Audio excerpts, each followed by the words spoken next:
afternoon. This is the November 15th, 2022 meeting of the City Finance Committee. May I have a roll call, please? Yes, Committee Member Harmon is absent. Committee Member Alejandro Gutierrez. Here. Committee Chair Friedman. Here. All right. So now we will go on to public comment. Are there any members of the public who wish to speak to an item not on today's agenda but under the purview of the Finance Committee? Not seeing any in the room. Are there any online? Chair Friedman, there are no hands raised online. I will close general public comment, and now we'll move on to our one item for today, which is the fiscal year 2023 first quarter review, and I'll turn that over to our Finance Director, Mr. DeMartini. Thank you, Chair Friedman. Good afternoon, members of the committee. My name is Keith DeMartini, the city's Finance Director, and it is my pleasure to present a very high-level overview of the current fiscal year 2023 first quarter financial review. The objective of today's presentation is to first receive a report from staff on the status of revenues and expenditures in relation to the budget for the 3 months ending September 30th, 2022, accept the fiscal year 2023 interim financial statements for the 3 months ending September 30th, 2022, and then finally recommend that the council approve the proposed first quarter adjustments to fiscal year 2023 revenue and expenditure appropriations as detailed in the attached schedule of proposed first quarter adjustments. The agenda of today's presentation will be to first receive an update on the general fund, then we'll provide a very high-level overview of each of the major enterprise funds, talk about the proposed budget adjustments, and then have an opportunity for questions, public comment, and discussion. So first, this is a very basic process that we go through every year, where we provide the Finance Committee and the City Council a review of the current fiscal year budget and how revenues and expenditures are coming in throughout the year on this schedule. First, Council receives on consent a monthly financial statement of how revenues and expenditures are coming in every month. On a quarterly basis, we present a high-level overview of those quarterly financial statements to the Finance Committee on this schedule. We are here before you today for quarter one. And we work very closely with departments to really comb through every level of each department budget. And departments have an ability and are able to provide projections on where they think they will end up by the end of the fiscal year for all of their major spending and revenue categories. And then at the conclusion of the fiscal year, primarily led by the accounting division, we prepare a very, very detailed, complex set of financial statements called the Annual Comprehensive Financial Report. The acronym is ACFR, and that is typically presented in December. It is scheduled for presentation with the Finance Committee in January of this year for last fiscal year's report. This slide here provides a very high-level overview of the major general fund revenues on the left. You can see a majority of our revenues come from property tax, sales and use tax.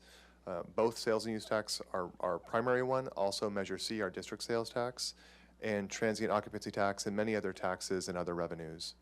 On the right-hand side, it shows how the adopted budget allocates those revenues for all of the major governmental purposes.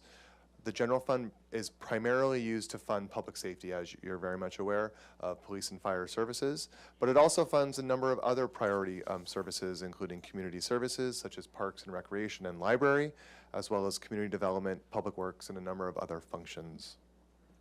So now let's jump into the general fund specifically to see where we are currently projecting to end up at the end of the fiscal year. So you may recall that the fiscal year 2023 adopted budget included the use of reserves of approximately $1.1 million. The general fund has a structural deficit in it. We've been talking about that for a number of years now. That structural deficit is projected to continue. We have taken a great deal of measures over the past couple of years to control our expenditures by holding positions vacant, by implementing expenditure reduction targets. We've also achieved additional savings over the years by our high vacancy rate and a number of other factors as well. The revised budget column there, that second column from the left, you'll see that the deficit grows to $7.4 million. And that is primarily due to this annual process called carry forward. So we carry forward appropriation budget that we did not use in the prior year for projects that were appropriated. We carry that money into the next fiscal year, which is fiscal year 23. And that's primarily due to delays in project implementation, which has occurred because of a number of vacant positions. It's harder for us to stay on track for a number of our priority projects. Or there are a variety of other reasons why that would occur. That is an annual process, so we carry that money forward into fiscal year 23. Then we show quarter one to date, and then the fiscal year 23 projection columns is our best guess at this time. It is not a very comprehensive, robust projection at this time. Really because we only have 3 months worth of data. We would like to have more data. So the Q2 report is when we will bring to you a much more comprehensive, robust projection that every department spends a great deal of time and energy on producing, that we will then roll up for a citywide view of the world. And so you'll receive that around February of 2023. Right now, our best projection at this time is that we will have a deficit. It'll be around $6.2 million.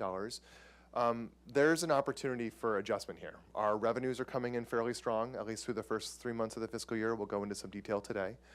There's still a higher likelihood that we will have additional expenditure savings because our vacancy rate continues to be fairly high, which we presented at the last quarterly review meeting. And we're continuing to move forward with the implementation of the expenditure reduction targets. So there may be an opportunity for some higher revenue, some lower expenditures because of those factors, which would actually likely contribute to sort of decreasing this deficit view and may actually end up in a very small surplus. We don't know yet. We'll have to have some more data to really review and analyze as we move through the next couple of months here. The one adjustment that we have made on the revenue side is we know that our property tax revenues will be a little bit higher, about 1.2 million than we adopted in the budget. Again, property values continue to remain strong. They have remained strong even through this economic turmoil.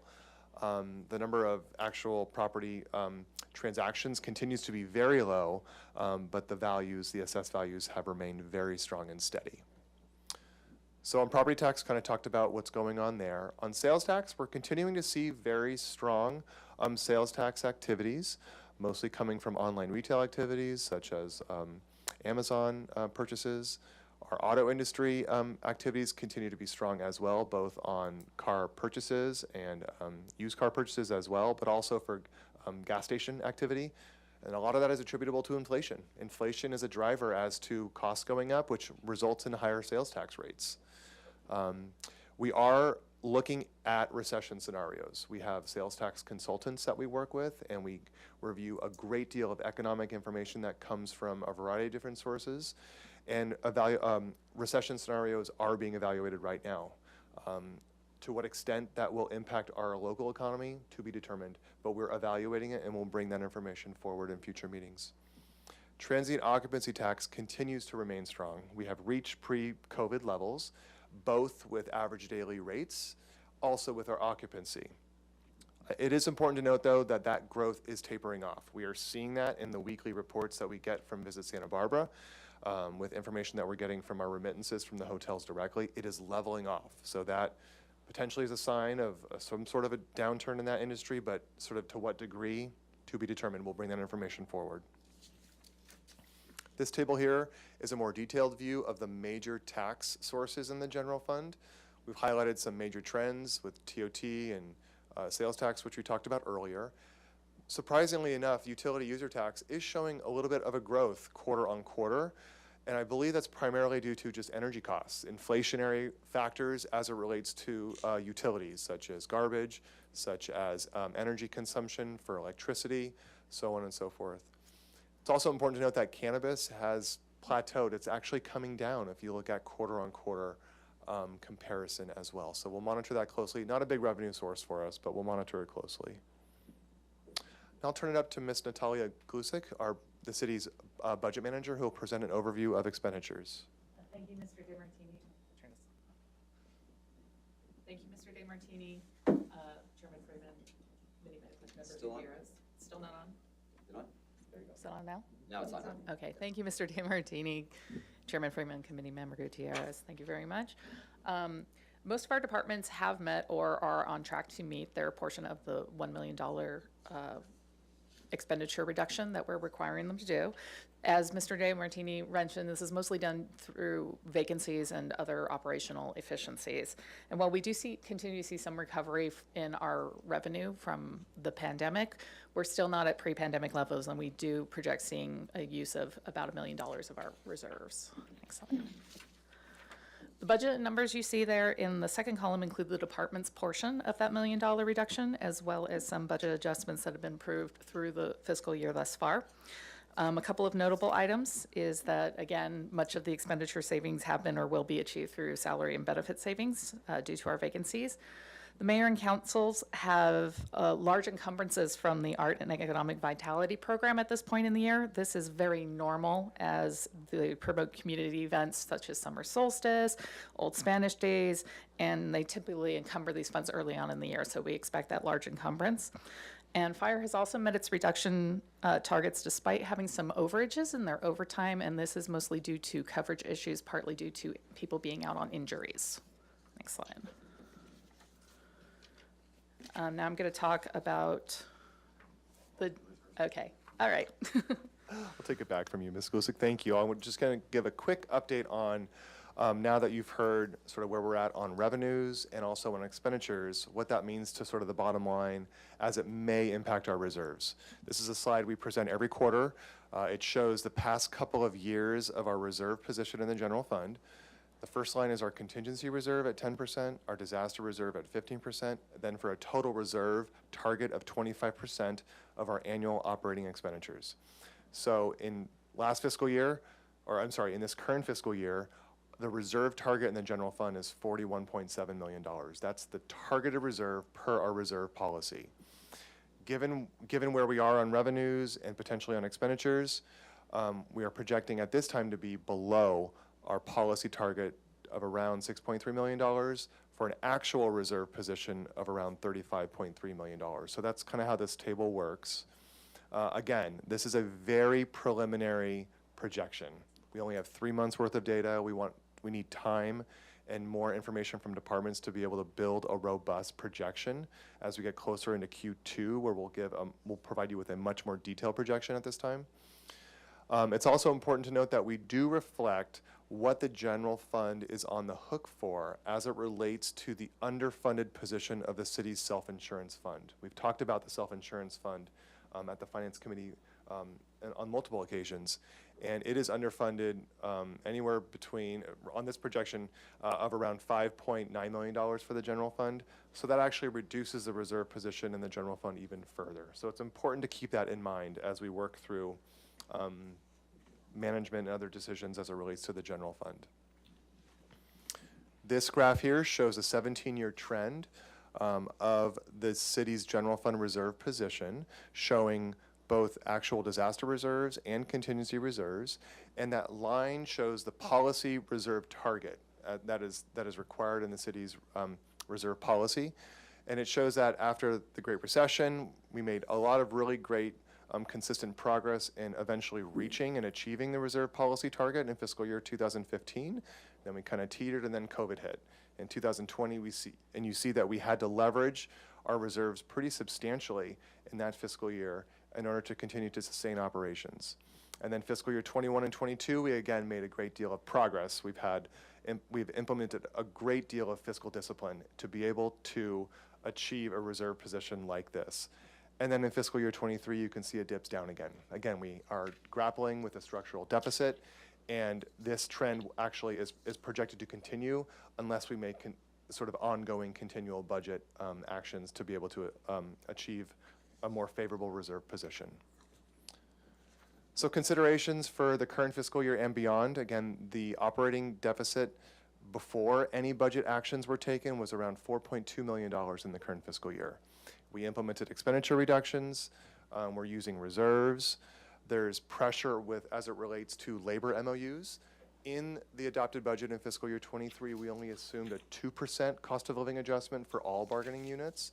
As you may know, the COLAs that are being approved in MOUs exceed the 2% amount that we included in the adopted budget. So that will have some pressure for expenditures going forward.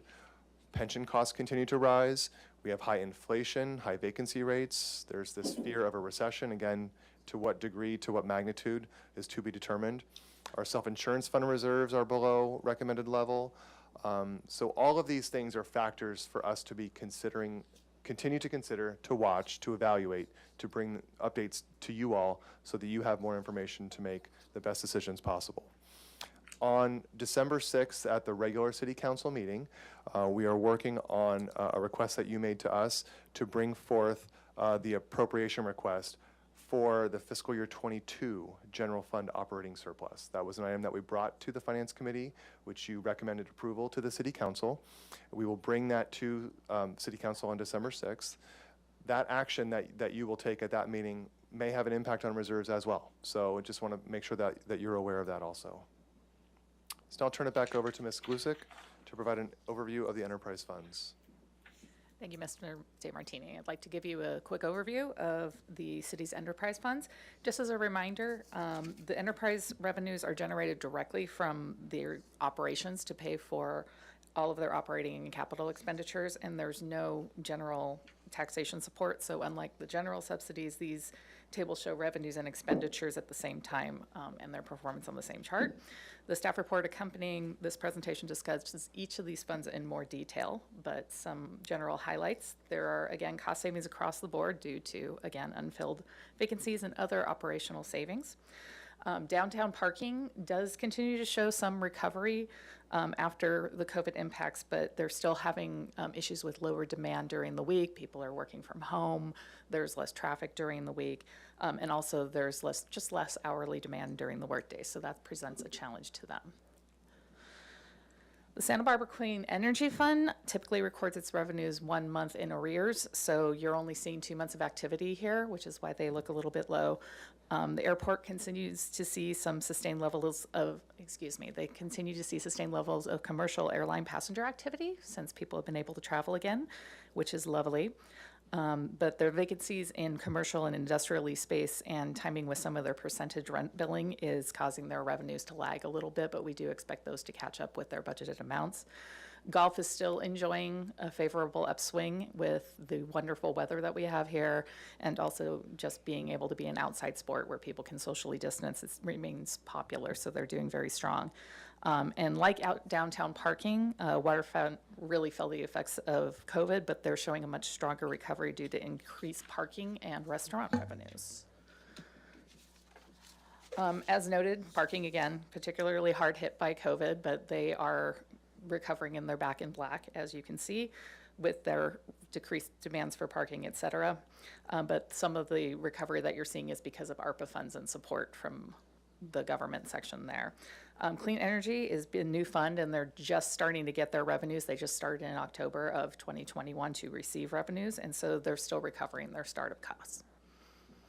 And next, we'd like to talk about our proposed budget adjustments for Q1. So the general fund is looking for, as you see, $30,000 for some laptops for building and safety. The airport fire station door needs a replacement. There was a small minor accident there that caused some damage. And in other funds, community development is looking for a small increase to match the actual award amount to meet their matching requirement there.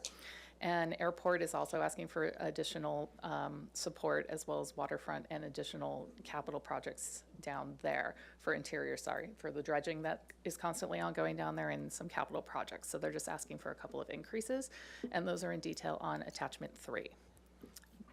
Mr. DeMartini, I'm going to turn it back over to you. Thank you so much, Ms. Glusick. So just to recap, our recommendations to the Finance Committee are that you accept the fiscal year 2023 interim financial statements for the 3 months ending September 30th, 2022, and then recommend that the City Council approve of the proposed first quarter adjustments to fiscal year 2023 revenue and expenditure appropriations as detailed in the attached schedule of proposed first quarter adjustments. But that concludes our presentation. We'd be happy to take any questions you may have. Thank you very much. Thank you, Mr. DeMartini and staff. Any questions? Member Gutierrez. Quick question on the last slide of proposed budget adjustments. For the $30,000 for the laptops for building and safety inspectors, could I get a little bit more information on that request?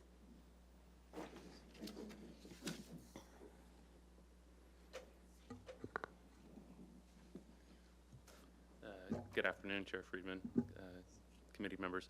So for the $30,000, what we're asking for there is to appropriate from our technology fund reserves. So we're not asking for additional general fund. We are asking for general fund appropriations, but we're funding that through existing technology reserves. A portion of that 30,000 is going to go toward laptops for building and safety. And what we're looking to do there, I met with IT yesterday, and the chief building official has been asking for this, is to get rugged laptops for inspectors that are in the field, install those in their vehicles, and also incorporate some kind of either hotspot or cradle in their car, which is like a mobile Wi-Fi system. And hopefully that's going to improve what they can do in the field.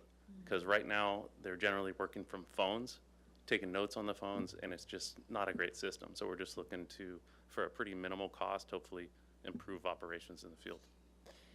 Will that also improve sort of the permitting process of getting all the notes and information from the site to the actual office and getting building permits off and ready, or reports from different developments in town? We would hope to see some operational improvements from this investment. The kind of notes that they're taking are going right into the Acela system, which is Okay. our permitting system. So we're hoping that we'll see some operational improvements for a relatively low cost here. Thank you. Any questions? I just have one question. If you could just clarify, I just want to be sure I understand this and my colleagues. So on slide 15, it states there's a structural operating deficit of 4.2 million for fiscal year 23. But then on slide 7,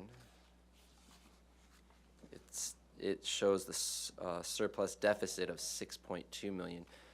Can you help? It seems like those numbers they're not the same number. Can you help us understand why they're not the same and the difference between those two? Yes, Chair Freeman, members of the committee, it's a great question. So the starting point for our budget process is, without taking any budget actions to help balance the budget, we want to understand what our structural deficit is.